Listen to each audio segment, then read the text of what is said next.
Ilang araw matapos ang World HackerCon ay napagpasya ni Calista na bumisita sa mga Marcos. Pero bago yon ay inalam niyang kalagayan ni Ace kung hindi ba ito pinagsamantalahan ng ibang tao dahil sa kalasingan nito, pero nang malamang maayos ang lagay nito ay naging kampante ang loob niya. Sa maikling sandali ng pag-uusap nila ni Ace ay marami silang napagkasunduan ng mga ito. Ang isa pang inalala ni Calista ay ang ina ng batang tinulungan niya. Ayon sa nurse na nakausap niya bago umalis sa ospital, ay maayos ng lagay nito. Pero hindi alam ni Calista nang ginawa niyang pagtulong sa babaeng yon ay magkakaroon ng impact sa kanya sa susunod. Sa ngayon ay masaya siya na nakikipag-usap sa kanyang lolo at lola. Kung sa mata ng ibang tingin sa kanya, isa lamang siyang impostor at ampon. Pero kay Calista, bawat minutong kasama niyang mag-asawa ay tinitreasure niya. Ang isa pang mahalagang bagay na natuklasan ni Calista ay ang ibang katulong sa bahay ng kanyang lolo at lola na matagal nang naninilbihan doon. Kilala ng mga ito ang kanyang ina, kaya marami siyang nalaman tungkol sa kanyang ina mula sa mga ito. Mula nang mag-asawa ang kanyang ina ay bibihira na itong bumisita sa bahay ng magulang nito dahil masaya ito sa buhay may asawa. Pero kalaunan, nang ipinanganak si Calista ay palagi na raw na nag-aaway ang mga ito, kaya laging bumabalik ang kanyang ina sa bahay ng magulang nito kasamang dalawang bata at mamalahi doon ng ilang araw. Ang pag-aaway ng dalawa ay dahil sa isang babae, ang best friend ng kanyang ina na si Crystal, ang ina ni Celeste.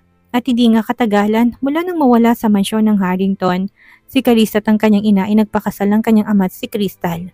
Nang mabalitaan to ni Calista, ay nakaramdam siya ng pagkahabag sa kanyang ina. Kung anong klaseng hirap ang dinanas nito sa kamay ni Crystal para lang paghiwalayin sila ng kanyang ama.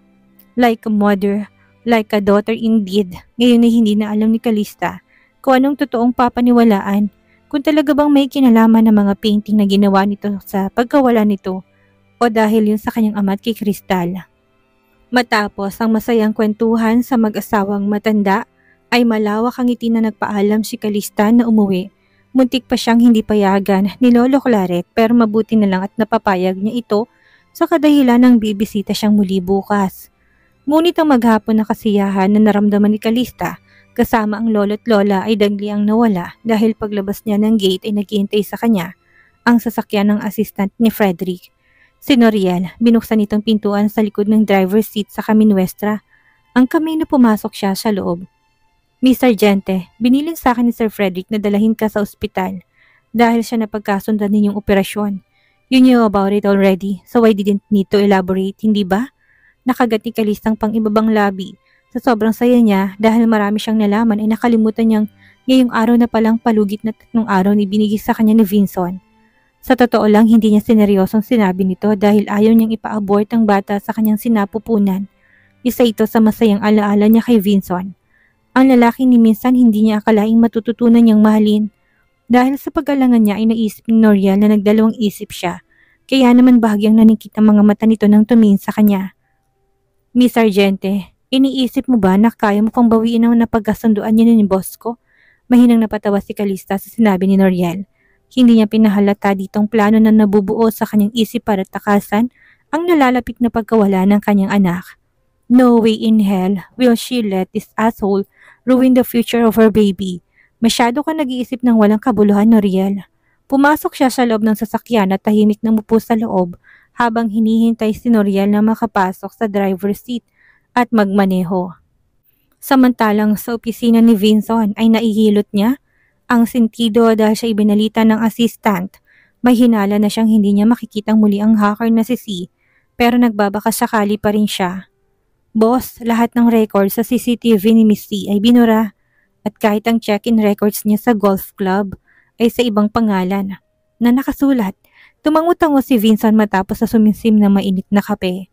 Hanggang ngayon, pilit pa rin niyang iniisip kung nakita ba ni C ang tunay na itsura niya at baka gamitin yun sa kung saan, pero so far ay wala pa rin namang lumalabas na balita sa dark web kaya medyo napanatag ang loob niya.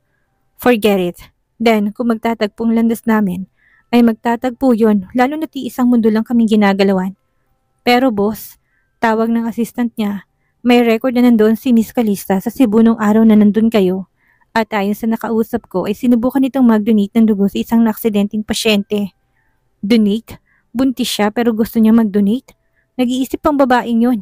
Agad na uminit ang dugo ni Vinson dahil si binalita ni Julius.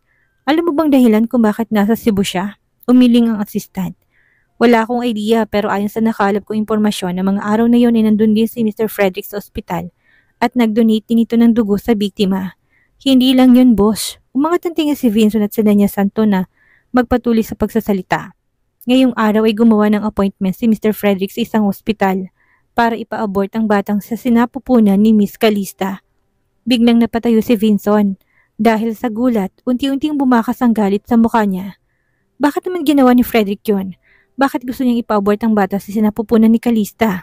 Kung hindi naman ito yun, kaano-ano? Naniningkit ang mga mata ni Vinson habang ang dibdib ay unti-unting kumakabog dahil sa namumuong hinala. Boss, alam naman nating pareho kung gaano kamahal ni Mr. Frederick si Miss Celeste. Siguro iniisip ni Mr. Frederick ng bata sa sinapupunan ni Miss Calista ay hadlang sa pagsasama niyo ni Miss Celeste. Sa sinabing ito ng kanyang assistant ay lalong lumobo ang hinala ni Vinson. Julius, i-check mo muli sa klinik na nagsagawa ng pregnancy test kay Calista noon at sabihan mo ko kagad kung anong resulta. May hinala kung may nagmanipula ng resulta batay sa reaksyon ni Calista noon sa sinabi ng doktor. Yes, boss. Sagot ni Julius at agad na lumabas upang sundin ang inuutos sa kanya ni Vinson. Samantalay kagad na tinawagan ni Vinson ang sekretarya upang i-cancel lahat ng natitira niyang appointment at kinuwang coat na nakasukbit sa coat rack saka madilim ang mukhang lumabas. Sisiguraduhin niyang malalaman niya ngayon kung anong totoo tungkol sa ipinagbubuntis ni Calista. Sumunod si Calista kay Noriel hanggang sa makarating sila sa tapat ng operating room na magsasagawa sa kanya ng operasyon. Habang nasa daan sila, pinaliwanag ni Noriel sa kanya na isa sa mga investors ng ospital, ang pamilya Harrington. Kaya naman pala pribadong nabook ni Frederick ang operating room sa West Wing ng hospital. Nang makarating sila ay nakita niyang wala doon si Frederick pero may naghihintay kay Calista doon na walang iba kundi si Celeste. Nang makita nga siya nito ay nakapaskil ng ngiting tagumpay sa labi nito. Pero nang nilingon nito si Noriel ay biglang nanlambot ang ekspresyon nito na tila ba naawa. Kuya Noriel, sigurado na ba talaga kayo sa desisyon niyo tungkol sa bata? Hindi man lang ba kayo naaawa? Kunwari naawang sabi nito. Pero rinig ni Calista ang pangungutya sa boses nito. Miss Celeste, napag-usapan nito ng iyong kuya at ni Miss Sargente. Pareho silang pumayag kaya wala ka nang dapat alalahanin. Patuloy ang pagtulis ng nguso ni Celeste. Kuya Noriel, pwede bang kausapin ko muna sandali si Calista?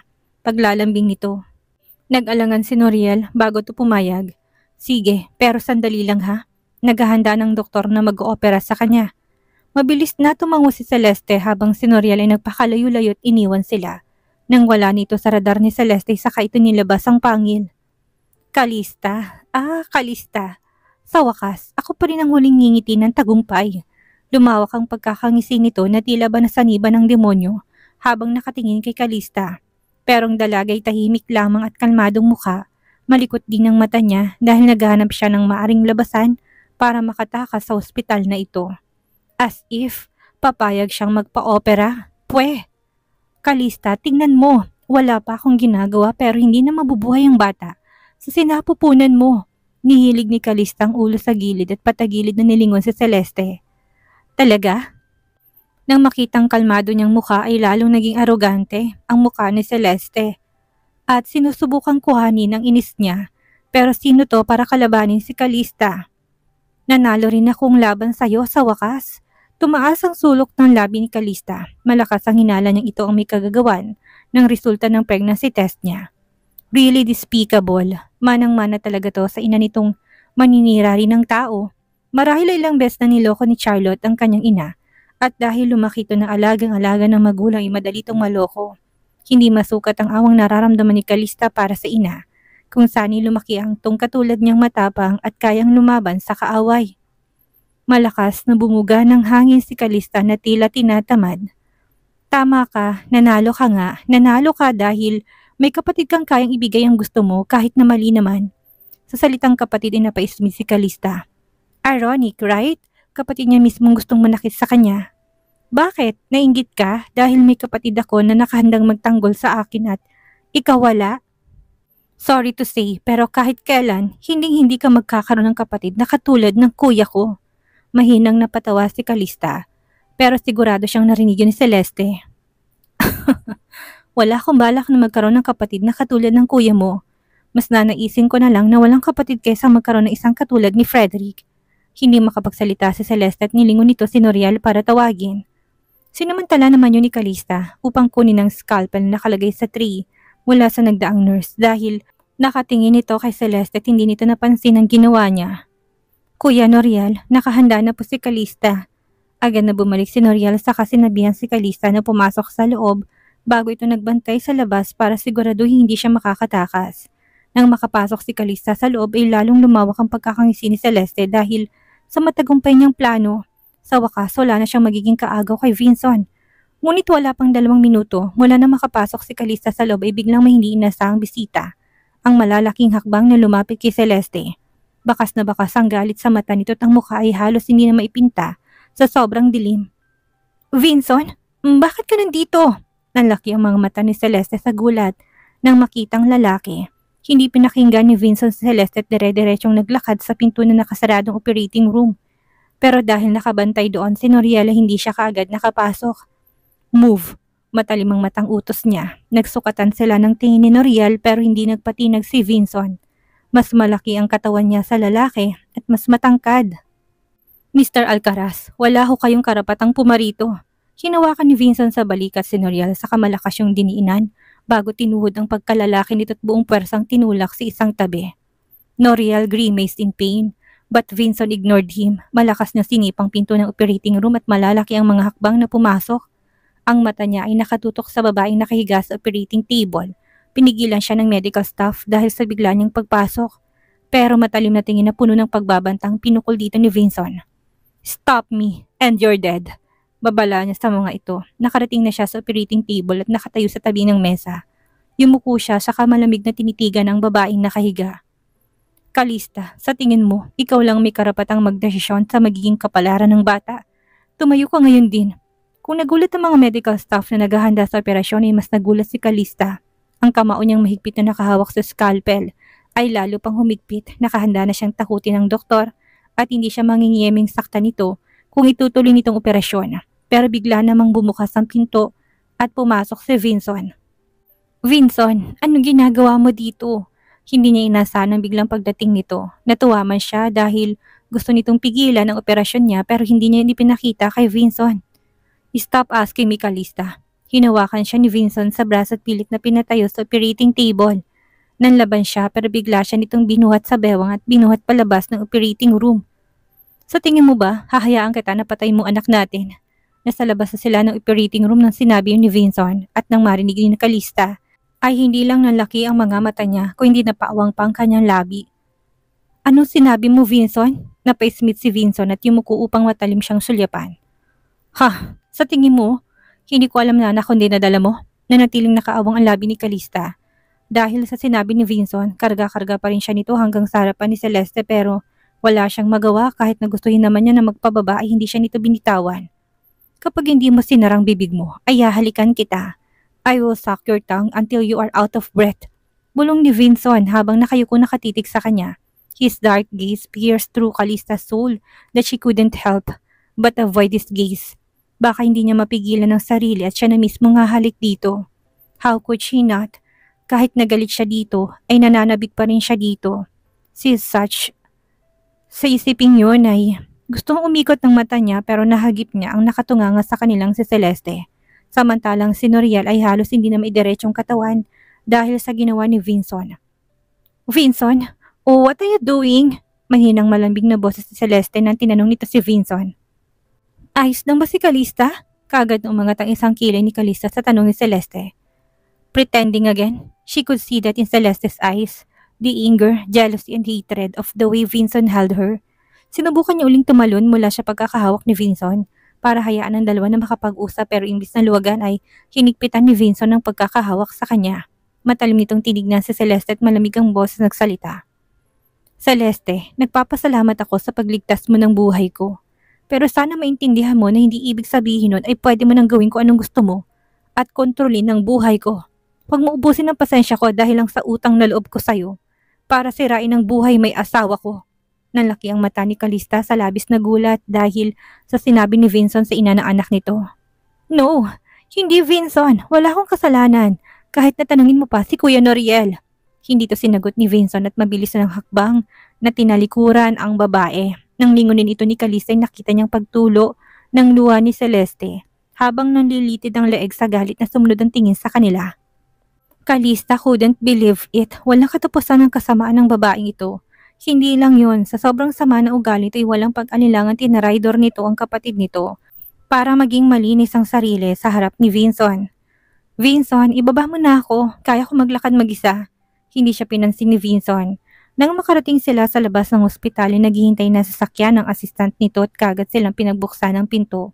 Sakalang nakalaya sa pagkakahawak ni Vincent si Calista nang makapasok na sila sa kotse. Si Julius naman ay otomatikong tinaas ang partition sa kotse at hinayaan ng boss niya, saka ang asawa nito na mag-usap. Vincent, saan mo naman ako dadalhin? Hindi mapigilan ni Calista na siyang unang magtanong para basagin ang katahimikan at sa loob. Nang lingunin to ni Calista ay bahagyang tumahip ang dibdib niya. Vincent's lazy posture with the rays from the setting sun touching his face was goddamn handsome. Nakatukod ang siko nito sa bintana upang suportahan ang ulo nito na nakahilig habang nakatingin sa kanya. Where am I taking you? No, we are not going anywhere. We will stay here in the car and talk. His dangerous aura made Calista's heart beat even faster. Kagad niyang iniwas ang tingin sa labas ng bintana. Anong gusto mong pag-usapan natin? Simulan mo na, dahil hindi ganong karaming libre kong oras. Calista said, her eyes focused on the scenery they passed by. Bakit ka pumayag kay Frederick na ipa-abort ang bata? Nanatiling tingin sa labas ng bintana na sagutin ang tanong ni Vincent. Dahil pumayag ako sa kasunduan niya. There was a victim of an accident with the same rare blood type as Frederick at dahil naawa ko sa bata kung sakaling mawalang ina nito, ay pinilit ko si Frederick na mag-donate at ang hinihingi niyang kapalit ay. Iyon nga, hindi niya na masabing katotohanan dahil kahit siya ay ayaw niya marinig ang tungkol sa abortion. Vincent snorted coldly. Calista, sa tingin mo ikaw lang may karapatan na magdesisyon tungkol sa sanggol sa tiyan mo? Bahagyang nanginig ang mata ni Calista. Mukhang alam na nga nitong totoo. But how? Pero hindi siya nagpatinag. Anong ibig mo sabihin na anak mo, Vincent? The child in my belly has nothing to do with you. Magsinungaling ka hanggat gusto mo. Pero hindi ako naniniwala sa sinasabi mo, Calista. Hinawakan siya nito sa braso at pilit na pinaharap. Look at me and say that the child is not mine. This. Calista stuttered. Hindi niya kayang tignan ang matatalim na tingin ni Vincent. Gusto ko lang iklaro sa'yo dahil meron kang hindi nauunawaan, Calista. Binitawan siya nito at mula sa likod ng upuan sa harapan nito may kinuha itong brown na envelope. Upang maibsan ng pagtataka ay binuksan ni Calista ang envelope at kinuha ang laman nun.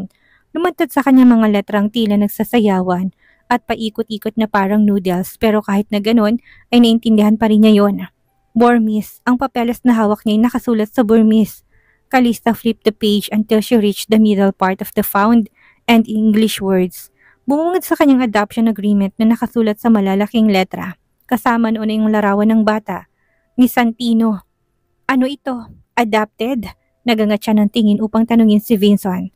Santino is an adopted child. If so, bakit pa ang tawag niya sa'yo? Sa ibang bansa kinuhang batas, you can see in the papers. At dahil nga baby pa ay nahirapan pa itong magsalita at umintindi ng Tagalog or English. Nitong huli lang siya natutong magsalita dahil tinuturuan siya ng yaya. Calista silently cursed. Ibig nitong sabihin ay walang anak si Celeste kay Vincent at hindi ito nabuntis. Damn that girl! Nagtagumpay ito na lokohin siya. Hindi siya makakapayag na maisahan siya nito. Tinanggal ni Vincent ang suot na seatbelt at lumipat ng upuan sa tabi niya na huminto ang kotse sa kaniyakap siya sa bewang. Calista, kung nakita mong sitwasyon na yon, kung saan ako tinawag na papa ni Santino, bakit hindi ka nagtanong? Why didn't you clarify it with me and let me explain the truth to you?